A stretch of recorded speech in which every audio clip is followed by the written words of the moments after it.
I could feel the tension in the air before I even walked through the door. The smell of roasting turkey and simmering gravy drifted from the kitchen, mixing with the sharp, biting chill of the fall evening. My dad was already in his usual spot in the living room, sitting in his big leather chair, reading the paper like nothing ever changes. I set the table quietly, making sure the napkins were folded just right, the forks lined up perfectly. It was a little like therapy, these small tasks that let me tune out the constant background noise of family expectations. Not that I could avoid it for long. You know, Mark's still trying to figure things out, I heard my dad say, his voice rising over the hum of a TV show in the background. I could tell by the way he said it, casual but a little too loud, that it wasn't the first time he'd said it. I didn't have to turn around to know he was talking to Sean. He's, still freelancing, right? Sean's voice followed, cool and detached, like it always was when he was talking about me. The sound of his footsteps was sharp as he crossed the room. Yeah, but, a real job. Just something to get back on track. Anything at all, really, my dad said, dismissing my work like it was something he couldn't even bother to understand. The words stung, but I was used to it. They wanted me to go back to a 9 to 5, something that fit into their neat little world, but that world never made sense to me. Sean laughed, his deep voice full of that superiority I knew so well. Guess it's tough when you don't have a plan, huh, Mark? I didn't respond. What was the point? Instead, I kept setting the table, placing the spoons next to the knives with as much precision as I could muster, pretending not to hear the subtle mockery in his tone. It didn't surprise me anymore. Then, I heard the unspoken words, an exchange of glances between my dad and Sean.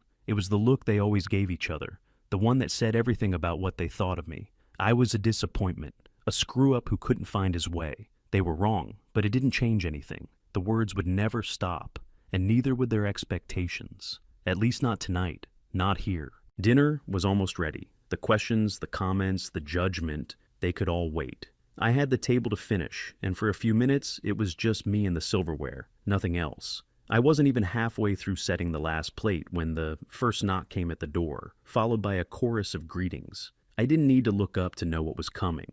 The same questions, the same looks, the same shallow attempts to connect.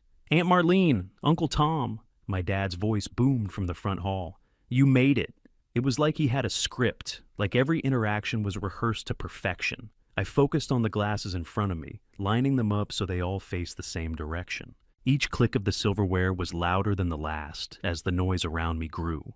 The door opened and I heard the usual chatter of, "So good to see you," and "You look great," even though the kitchen smelled like gravy and rosemary.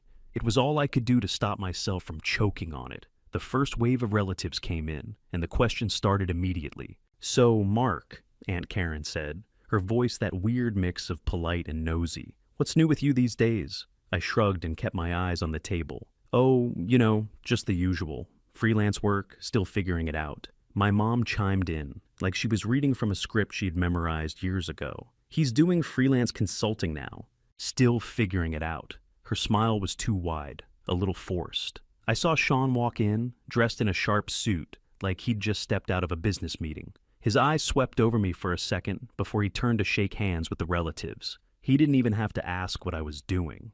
He already knew, but Joe, my old childhood friend, was behind him, and he didn't waste any time. "Hey, man," Joe said, walking up to me with a smile. He had that polished CEO look now, dark blazer, tight pants, and the confidence of a guy who made 6 figures and never had to wonder where his next paycheck would come from. "You still doing those projects with the nonprofit?"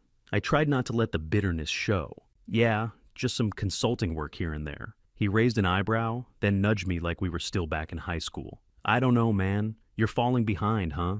Everyone's moving up, and it's like you're just treading water." I didn't know what to say to that. My throat felt tight. I could feel the eyes of the others shifting toward me, like they were waiting for me to explain myself, to make it sound like I had a plan. But I didn't. I had a life that didn't look like theirs, and that was becoming harder to ignore. "Sean's doing great, though," my dad said loudly from across the room, like he could sense the tension in the air. "Just got that promotion. Really proud of him." Of course my brother had just gotten a promotion. I didn't need him to say it again. But there it was in front of everyone, thrown down like a trophy. My dad always knew how to deflect. The small talk flowed, but it felt like a flood to me. drowning me out with its shallowness. I felt the weight of the questions that followed. What was I working on? What was my plan? Like I was under interrogation. Every word my family said was just another reminder that I didn't fit in here, didn't measure up. I kept my head down, hoping the conversation would move on, but it didn't. I excused myself under the guise of getting a drink from the kitchen, needing a break. As I turned the corner to the hallway, I heard my dad talking quietly to Sean. "We just need to find a way to get Mark back on track," he said, his voice low but clear enough for me to hear. "It's like he's spinning his wheels. Maybe if he gets some real work." The words hit me like a punch to the stomach. My heart skipped for a second and I didn't move. I could feel my blood rushing in my ears, but I stayed frozen, listening as my dad continued, not realizing I was right there. "Maybe if he takes something, even part-time, it'll give him some structure," my dad suggested. I clenched my fists, feeling the heat rise in my chest. But I didn't move, didn't say a word. What was the point? They saw me as a failure, and no matter how much I tried to explain, they'd never get it. I don't remember the exact moment I sat down at the table, but I knew I was at the far end, out of the way, where the chatter wouldn't reach me too easily. The heavy clink of silverware, the low hum of voices. It was like a dull buzz in my ears. My family, always too loud, too busy talking, too focused on the surface of things to ever notice what wasn't being said. Sean was already in the spotlight. His face lit up as he recounted the details of his recent vacation to Italy. "We met the mayor of Milan," he said with a laugh, clearly savoring the attention. "Real big shot. I think it's who you know. His wife Rachel nodded enthusiastically. "It was incredible. All these important people, you wouldn't believe it." Of course, it was always important people with Sean. He didn't need to say it, but the message was clear. He had it all. The career, the connections, the life everyone else should want to emulate. And here I was, pushing peas around my plate, waiting for it to be over. Then Uncle Rob, with his booming voice that always seemed just a little too proud, leaned back in his chair. "Some people just can't handle real responsibility," he said, his gaze flicking over at me. The words hit me, sharp, cold. I didn't look up, but I could feel it, the weight of that sentence, the way he said it as though it wasn't even up for debate. It didn't even matter that he hadn't directly addressed me. I knew who he was talking about. Everyone did. I tried to ignore it, but it was like they all had a script in their heads, one where I was a failure just waiting to be fixed. Mom, bless her heart, tried to steer the conversation away. "Mark's been helping out with some of the family charity work," she said, her voice too bright, like she was trying to fill in the gaps. I could hear the strain in her words. She didn't understand what I actually did. She didn't get it. Uncle Rob made a little sound, like he was humoring her. "Charity work, huh? That's nice, but is that really going anywhere?" And that was it. That moment when the room just shifted. I could feel my chest tighten, the heat rising in my face. They didn't even understand the work I was doing, but they sure had a lot of opinions about it. The buzzing, the talking, the judgment. It was all too much. I didn't want to be here anymore. I didn't want to hear it. I had barely finished drying my hands when Aunt Linda appeared in the kitchen doorway, the same concerned look on her face that I'd seen 100 times before. She was smiling, but it was the tight, pitying kind of smile that only made everything worse. "Mark," she started, her voice soft, like she was trying not to hurt me, but I knew better. "Can we talk for a minute?" I set the dish towel down, not sure if I wanted to hear what was coming, but knowing I wouldn't be able to escape it. "Sure, Aunt Linda, what's up?" She stepped in closer, her perfume a little too strong, and I could see the wheels turning in her head as she chose her words carefully. "You know, sweetie, I've been thinking about you a lot lately." I braced myself. This was always the precursor to one of her lectures. I want you to think about getting a part-time job, something with structure. It might help you get back in the game." She glanced around the kitchen like she was searching for the right words to make this sound like good advice. "You know, some of your old friends from high school, they've really got their shit together. It might be good for you to have some responsibility, something small, just to get your feet under you again." I swallowed hard, keeping my face neutral. She wasn't wrong. Most of my old friends had real jobs, families, lives that looked like the ones my parents wanted for me. But the way she said it, like I needed a retail job to fix whatever was wrong with me, was a punch to the gut. It was like she couldn't even fathom what I'd actually been doing. "Thanks, Aunt Linda, but I'm fine," I said, my voice more clipped than I meant it to be. "I'm working, just not the way you're used to." She didn't take the hint. Of course she didn't. Aunt Linda never took the hint. Maybe something to build some confidence back, Mark. You could start small, just a few hours a week. It's not about the job itself. It's about getting structure back in your life. I wanted to scream. I have structure. I've got a whole damn career you don't even understand. But I just nodded and forced a smile. I've got it covered, I said, though it came out flat. Really? Aunt Linda didn't let up. She tilted her head, eyes narrowing like she was trying to fix me with some kind of magic she thought she had. I'm just worried, hun. I know it's tough, but you've been hiding for a while now. Hiding from life. You need to step out of that shell, and that word, hiding, was the final straw. My chest tightened, and for a moment, I couldn't breathe. Hiding? I repeated, my voice too loud in the small kitchen. You think I'm hiding? Aunt Linda looked taken aback, like I had slapped her. I didn't care. Don't act like I haven't been working, I snapped, my hands shaking as I wiped them on my jeans. The non-profit projects I've been involved in, those aren't just some side hustle. We've built water systems in villages, helped hundreds of thousands of people across the world. You think a part-time job at a store is going to help me? She opened her mouth, probably to apologize or offer more well-meaning advice, but I couldn't listen anymore. I didn't want to hear it. I couldn't stand it. Without waiting for her to respond, I turned on my heel and walked out of the kitchen, my feet heavy with frustration. I could feel Aunt Linda's eyes on my back, and I knew my mom was watching too, probably exchanging one of those looks they always gave each other, like I was some kind of project that wasn't quite working out. I made my way back to the living room, where everyone was still gathered around the table, talking, laughing, oblivious to the fact that the real conversation, the real me, wasn't going to be part of this dinner. I tried to ignore the way Aunt Linda and Mom exchanged worried glances behind me, but it was impossible. I couldn't shake the feeling that I was just a disappointment, someone they didn't really know or care to understand. I'd been part of their family for years, but I wasn't one of them. I couldn't take it anymore. The weight of their expectations, the constant judgment, everything was crushing me. Just as I was about to turn around and walk back out of the room, my phone buzzed in my pocket. I fished it out, expecting a work email or maybe a reminder about a project. But when I saw the name of my assistant, Maya, flashing across the screen, I answered immediately. "Mark, you're on CNN," she practically shouted into the phone. "They're doing a segment on your global health work. Your face is all over the news. They're talking about the water projects in Africa. You're everywhere." I froze. The phone felt heavy in my hand, like it was suddenly tethered to something bigger than I could manage. I turned slowly, instinctively walking toward the living room, and held the phone up so my family could see the news anchor's face on the screen. Breaking news: Mark Chandler, a humanitarian known for his work with global organizations, has been recognized for his efforts in building sustainable water systems in developing nations. Chandler's leadership in infrastructure projects has provided access to clean water for over 1 million people. The room went silent. I could hear the newscaster's voice, but it was drowned out by the sudden rush of my family's disbelief. Sean was the first to speak, though his voice sounded off, like he didn't know whether to laugh or ask if this was a joke. "Wait, what?" he muttered under his breath, his eyes glued to the screen. Dad sat forward in his chair, squinting at the TV, trying to make sense of what was happening. His mouth opened like he was about to say something, but the words got stuck. Even Uncle Rob's usual smirk disappeared, his eyes wide with confusion. The anchor kept reading off my accomplishments, about the partnerships with international NGOs, the recognition from the UN, the way my work was changing entire communities.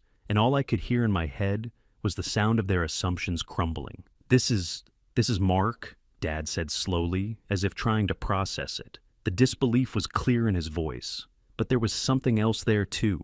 Doubt, maybe, or maybe just the sting of wrongness. I didn't say anything right away. I just let the news segment play out, watching their faces twist from confusion to realization, from judgment to something else that I couldn't quite identify. Finally, Sean cleared his throat awkwardly and tried to recover. "Well, that's, impressive." He shifted in his seat, avoiding eye contact. "So, I guess all that freelance work you're doing is actually pretty big then, huh?" I nodded, feeling a cool calm wash over me. "Yeah, I've been consulting with global organizations, working on large-scale infrastructure projects. That's the reality of what I do. I could feel the weight of their gazes on me, each one shifting from disbelief to something else, something I couldn't quite name. But, Sean's voice faltered for a moment. Could you, get me in touch with some of those people? You know, the ones you're working with? Maybe they could help me out with, my own career stuff. And just like that, I understood. It wasn't about respect. It wasn't about them realizing how wrong they'd been about me. It was about my brother wanting to use my connections to advance his own career. That was all this had ever been about. I looked at him, holding his gaze a little longer than I usually would. My mind raced, but I kept my voice steady. Sure, Sean, I can get you in touch with them, but it won't be the same as just walking into a meeting because you know someone. They work with people who actually do the work, not just talk about it. Sean shifted in his seat, his eyes flicking to my dad, who was still staring at the TV, his face unreadable. It was like he was stuck in a loop, still trying to figure out how to process it all. I stood there for a moment longer, letting the silence stretch out before I slowly turned away, heading for the door. "Mark," my dad called after me, and I paused. I don't know what to say. I didn't look back. "You don't have to say anything. Just think about it next time." I left the living room without another word, feeling lighter than I had in years. The weight of their judgment didn't matter anymore. They had their version of me. Now I had mine, and that was enough. The evening dragged on in the way family gatherings always do when the air's thick with things left unsaid. Everyone else eventually found something to talk about. Sean talking about his next promotion, Aunt Linda mentioning a new vacation spot, my mom and uncle chatting about recipes, but I could barely hear them over the pounding in my chest. The moment felt like a finality, like everything had been set in motion and there was no going back. I grabbed my coat from the back of the chair, trying to keep my movements calm, even though I felt like I was suffocating. My dad and mom stood by the door, looking at me with expressions that were caught somewhere between concern and something else I couldn't name. "You're leaving already?" my dad asked, his voice low. There was no anger, no rage, just a quiet confusion that had been there all night. It was like he still couldn't quite process the truth I'd dropped on him. I pulled my coat on, shrugging it up to my shoulders. "Yeah, I think I've said all I need to say, Mark," he said, and I could tell he was searching for the right words. "When can we, talk about this more? We need to figure this out." I turned to face him, feeling something inside me snap.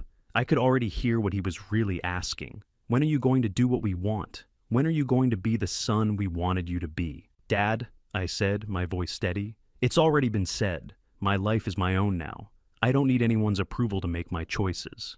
And I'm okay with that." There was a pause. I could see the disappointment on his face, clear as day, like it always had been when I made a choice he didn't agree with. But it didn't feel the way it used to. It wasn't crushing anymore. It didn't weigh on me like it used to.